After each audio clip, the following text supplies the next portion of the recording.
నీకు ప్రతిఫలం ఇచ్చును. దేవునికి స్తోత్రం. నువ్వు ఉపవాసము చేస్తున్నట్టు ఎవరు చూస్తారంట? ఇదిగో నీ యొక్క భర్త కాదు, నీ యొక్క భార్య కాదు, నీ యొక్క పిల్లలు కాదు, నీకున్నటువంటి మనుషులుగా సంఘము కాదు. నువ్వు నిజముగా ప్రియుల దేవుని యందు ఉపవాసం ఉంటే కనుక ఆ ఉపవాసం ఉండేటువంటి వ్యక్తిని దేవుడు చూస్తా. అంటే నువ్వు ఉపవాసం చేయడం ద్వారా ఏమవుతుందండి? దేవుని దృష్టి మనపై వస్తూ ఉందంట.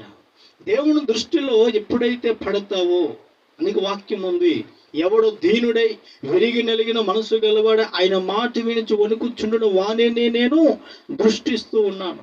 ఎవరైతే దేవుని యొక్క దృష్టిలో ప్రియులరా పడతారో ప్రియులరా, వారికి దేవుడు ఏమిస్తాడంట? ప్రతిఫలము ఇస్తాడు. దేవునికి స్తోత్రం. హల్లెలూయా. నువ్వు నిజముగా దేవుని యొద్ద నుంచి ప్రియులరా ఫలము పొందుకోవాలనుకుంటే మనం నిజముగా ఉపవాసం ఉంచాలి.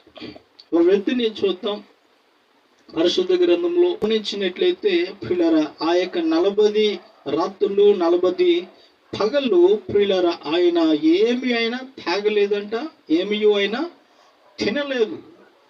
తాను శరీరమును ప్రియులరా నలగొట్టుకొనొచ్చు. ఇంకా ఆ 40 దినాలతో సహవాసం చేసి ఉన్నాడు. ఆ సహవాసానికి ప్రభువు పొందుకునేటువంటి ప్రియుల ప్రతిఫలం ఏంటి తెలుసా? ఆయన వట్టిగా ఇదిగో గలిలయ ప్రాంతం నుంచి, నజరేతు నుంచి ఆ యొక్క మరి యోర్దానుకు వెళ్ళాడు, కానీ ఆయన ఇంటికి ప్రియులకు వట్టిగా రాలేదని. ఎలా వచ్చాడో తెలుసా? దేవుని యొక్క ఆత్మ బలముతో వచ్చాడు. దేవునికి స్తోత్రం. ఉపవాసం ఉండి ప్రియులరా దేవుని సన్నిధికి ఎప్పుడైతే ప్రభు సన్నిధానంలో ఇదిగో నేను ఉండాలి, ప్రార్థన చేయాలి, ఆయన మాటలు వినాలి, ఆయనను నేను ఎదగాలి, ఆయనతో ప్రియులరా నేను అభివృద్ధి చెందాలి, నేను ఆయనతో ఐక్యమైపోవాలని నువ్వు ఎప్పుడైతే అనుకుంటామో ప్రియులరా, సమీర శ్రీ వలె ఆమె ఒంటిగా వచ్చింది ప్రియులరా.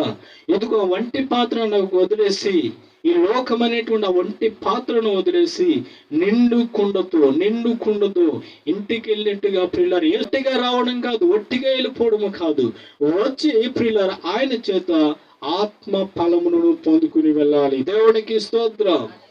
అందుకే ఆత్మ ఫలం ఏదనగా అని రాయబడి ఉంది ప్రియులారు.